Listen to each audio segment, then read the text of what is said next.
Well, that is a very good question, and I'm glad you asked. But to start, I'm going to have to talk a little bit about where I've come from. You see, I grew up in Minneapolis, Minnesota.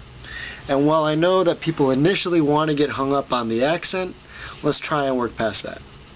There's a lot that Minnesota has to offer in regards to ethnic and cultural diversity that people generally don't know about. For example, between 1990 and 2000, we increased by 127% our foreign-born residents. And in the year 2002 alone, we gained immigrants from 160 different countries. We currently have the highest population of Somali, Hmong, and Liberian than anywhere else in the United States. And while I know this video is not supposed to be about where I've come from, I just wanted to stress that I grew up in a place and a setting that instilled within me a viewpoint of diversity.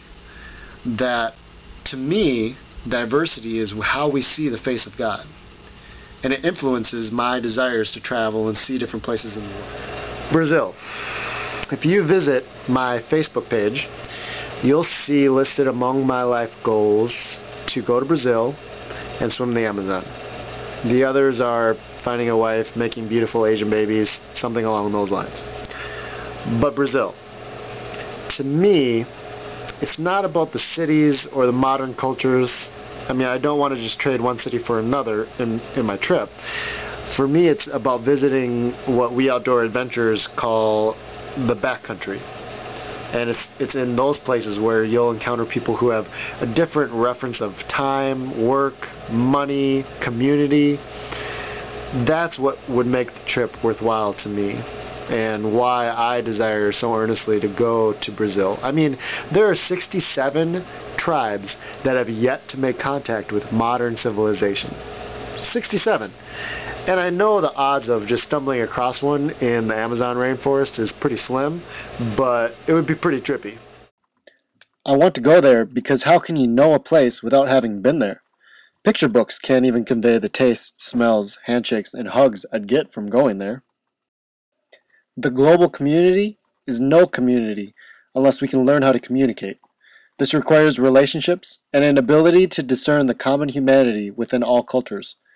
As G.K. Chesterton once said, the whole object of travel is not to set foot on foreign land. It is at last to set foot on one's own country as a foreign land. Going to another area of the world is about discovering who you are in light of who you meet.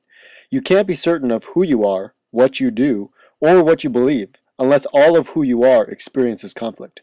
And while you experience this within our American society, it is further intensified when you travel globally. Everywhere I go, I bring the truth of the gospel with me. This is reflected not only in how I interact with a culture while I am there, but also within my perspective when I am not there. Christ's compassion calls us to care about the many who we never see, but at times profit from the injustice they suffer.